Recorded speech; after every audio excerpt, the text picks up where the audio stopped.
Hi అందరికీ ఎంతమందికి ఇష్టమో కామెంట్ చేయండి. మిర్చి బజ్జీ ఇష్టం లేని వాళ్ళు ఉండనే ఉండరేమో. అంత టేస్టీగా ఉంటుంది. ఎంత తినాలన్నా తింటూనే ఉండాలనిపిస్తుంది. ఏం చేసినా మీకు పెట్టకుండా ఉంటానా? అందుకోసమే మీకే పెడుతున్నా, తినేయండి. ప్రాసెస్లోకి వెళ్ళిపోదామా? ఫస్ట్ అయితే మిర్చిని కడిగి మంచిగా వాష్ చేసిన తర్వాత ఘాట్లు అయితే పెట్టుకోవాలన్నమాట. ఇట్లా ఘాట్లు పెట్టుకుంటే ఏంటంటే మిర్చి లోపల మంచిగా కుక్ అవుతుంది, సాఫ్ట్గా వస్తుంది అనమాట. అన్నీ ఇట్లనే ఘాట్లు అనేది పెట్టుకోవాలన్నమాట. అన్నీ ఒకటొకటిగా ఘాట్లు పెట్టుకున్న తర్వాత అయితే శనగపిండి అనేది తీసుకోవాలి. దాంట్లోకి కొంచెం వాము వేసుకోవాలి. వాము వేస్తేనే మిర్చి టేస్ట్ అనేది వస్తుంది అనమాట. తగినంత ఉప్పు వేసుకోవాలి, కొంచెం వంట సోడా వేసుకోవాలి. ఇవి వేసుకొని మంచిగా మిక్స్ చేసుకోవాలన్నమాట.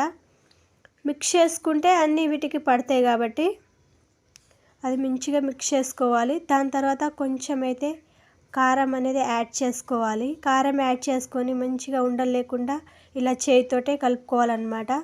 అది కలుపుకున్న తర్వాత ఏమో కొంచెం కొంచెంగా వాటర్ వేసుకుంటూ అయితే మిక్స్ చేసుకోవాలి. మంచిగా మిక్స్ చేసుకోవాలి, ఉండలు లేకుండా మిక్స్ చేసుకోవాలన్నమాట.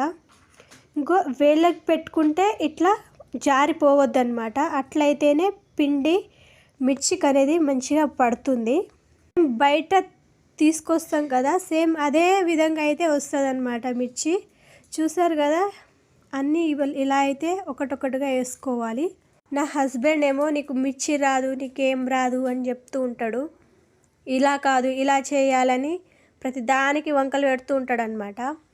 ఇది చూసినాక ఇంకా నాకు డైరెక్ట్ బండే పెట్టి ఇచ్చేస్తాడు. చూడండి అంత బాగా వస్తున్నాయి. చూసారు కదా చెఫ్ని. మరి నేనేమనుకుంటున్నారు మీరు?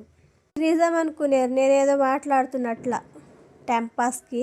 చూసారు కదా బజ్జీలు ఎంత మంచిగా వచ్చినాయో. సేమ్ టు సేమ్ అట్లానే చేసుకోవాలన్నమాట.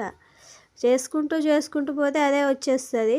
మనమేనా చిన్నప్పటి నుంచి నేర్చుకున్నామా? అన్ని ఫోన్లో చూసే కదా. మీరు కూడా అదే చేయండి. ఇంతకు మీకు వీడియో నచ్చిందా? నచ్చితే లైక్ అండ్ సబ్స్క్రైబ్ చేసుకోండి.